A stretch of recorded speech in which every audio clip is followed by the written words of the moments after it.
Sebelum bersama Bumawin di Kuching, antara laporan dari Bumi Kenyalang, pembangunan sukan dipertingkat dari akar umbi. Buma, teruskan.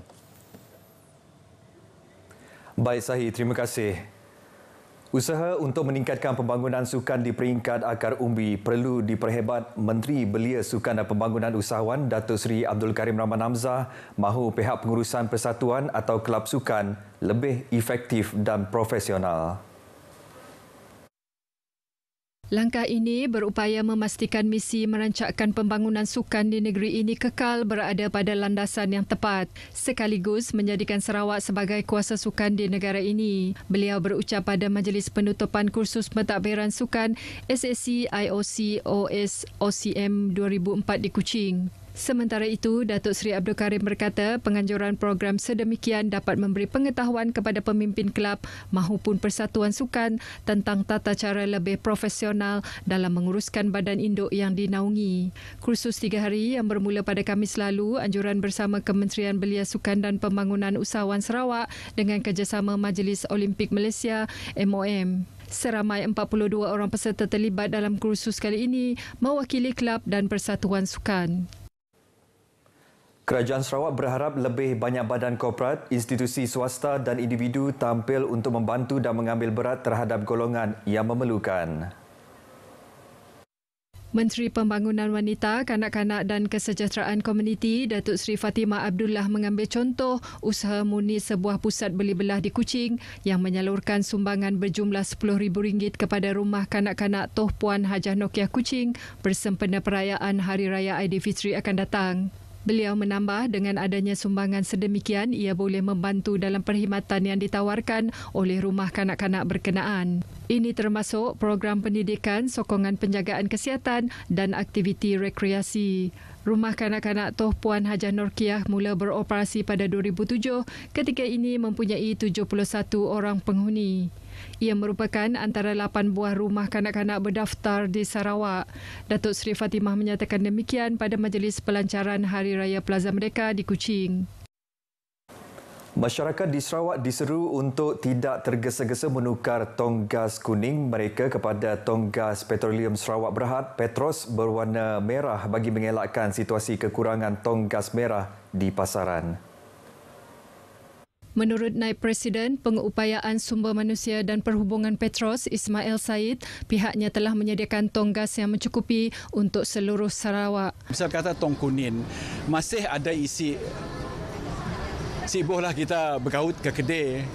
Pakai dulu sebab ya sudah dibelanja harga pertama ya. Sudah dibelanja, pakai dulu. Mungkin sudah habis, boleh mbak ke pengedar sah yang register dengan Petros. Ada 65 di Sarawak tu. Pengedar khas ya akan nerima tong gas ya. Saya ada tarikh lumput. Bila-bila masa boleh kita ngembat tong gas ya ke pengedar sah. Mungkin kita ke kedainya pun 26-60 sen isi 14 kg ya. Beliau ditemui media selepas menghadiri program Sini-Sini Petros bersama RTM Sarawak di Sibu hari ini. Sebanyak 1,000 bekas bubur Ashura diagihkan kepada orang ramai di Sibu dalam program tersebut. Penyediaan bubur Ashura oleh Petros ini dibantu oleh kaki tangan RTM Sarawak serta Jawatan Kuasa Surau Darul Islam, Kampung Bandung Sibu dan ahli Jawatan Kuasa Ketua Masyarakat dan Ketua Kaum Melayu Melanau. Hadir sama menyempurnakan simbolik pengagihan, Timbalan Menteri Pendidikan, Inovasi dan Pembangunan Bakat, Datuk Dr. Anwar Rapai.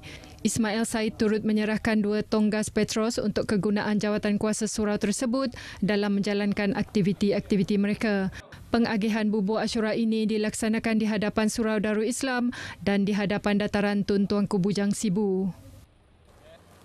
Orang awam dinasihati untuk sentiasa berhati-hati dengan ancaman haiwan berbisa yang masuk ke kawasan rumah ketika cuaca panas. Pegawai Pertahanan Awam bahagian Kuching, Wan Khairul Wan Tajudin berkata, kes berkenaan lazimnya meningkat semasa musim panas terutama melibatkan ular berbisa. Beliau berkata demikian kepada pemberita selesai Majlis Beta Ramadan Rewang Bubur Pedas Sangsa Kebiru 2024, anjuran Yayasan Kebajikan Muslim My Fund Action di Kuching. Dalam pada itu, beliau berkata Angkatan Pertahanan Awam Malaysia APM Sarawak bersiap siaga bekerjasama dengan agensi-agensi lain di bawah Jawatan Kuasa Pengurusan Bencana Negeri JBPN Sarawak dalam memudahkan operasi bantuan di kawasan yang mengalami kekeringan air berikutan cuaca panas. So far dari segi strengthnya alhamdulillah mencukupi, kerana tambahan pula dengan kerjasama daripada agensi-agensi sahabat dan agensi-agensi di federal dengan state banyak membantu dari segi strength, logistik dan apa-apa yang diperlukan. Awal minggu ini, pengerusi JBPN Sarawak yang juga Timbalan Premier Sarawak, Datuk Amar Douglas Uga Embas menyeru ke semua jawatan kuasa di peringkat daerah dan bahagian untuk berwaspada sepenuhnya dalam menghadapi musim kemarau yang mula melanda. Bukan sekadar pelengkap kostum Hari Raya, songkok kini menjadi aksesori kebangsaan. Apakah masih menjadi kostum pilihan generasi kini? Wartawan Syadikin Bahrin ada kupasannya. Dari majlis perkahwinan ke hari kematian, songkok bagaikan kostum wajib dipakai. Melihat kepentingan itu, sepasang suami isteri dari Kampung Gobel, Kuching berusaha dalam meneruskan warisan pembuatan songkok. Satu macam kebudayaan tradisional lah untuk orang kita, bukan orang Muslim aja, orang non-Muslim pun ada juga. Berkecimpung lebih 10 tahun dalam pembikinan songkok, beliau menyaksikan tempahannya untuk pelbagai acara keramaian. Pembuatannya mengambil masa 2 ke 3 jam bagi satu-satu songkok. Bang, apakah kos pembikinan satu songkok itu? Adakah dia berasakan besarnya kepala? Ciklah kos kepala besar, cik ada masalah ya. Ya materialnya ajalah. Cik ada masalah ya.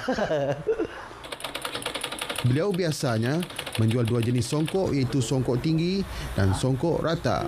Walaupun berdepan dengan kenaikan harga bahan mentah, namun beliau masih mengekalkan harga asal. Kami barang kosnya tu lebih lah dalam 50% macam ya lah. Tapi songkok kami tu masih maintain harga macam tu lah. Bagi sambutan Lebaran tahun ini, Makarami dan Norina menerima tempahan sekitar 100 unit songkok. Sungguh pun lebih mudah dari mengukir kayu, namun beliau khawatir tiada penyambung legasinya. Ada ngagak kami situ nak belajar, tapi bila dah diajar 2-3 kali, cik datang balik. Pun begitu, selagi masih ada minat dan kudrat, beliau dan isteri akan terus menghasilkan songkok warisan ini. Syadikin Bahrin, RTM. Saudara, perkongsian itu tadi mengakhiri berita dari Sarawak. Dari sungai hingga segara, Palestin pasti merdeka. Kita kembali bersama Sahi di Angkasa Puri untuk berita seterusnya. Sahi, silakan. Baik, Buma, terima kasih.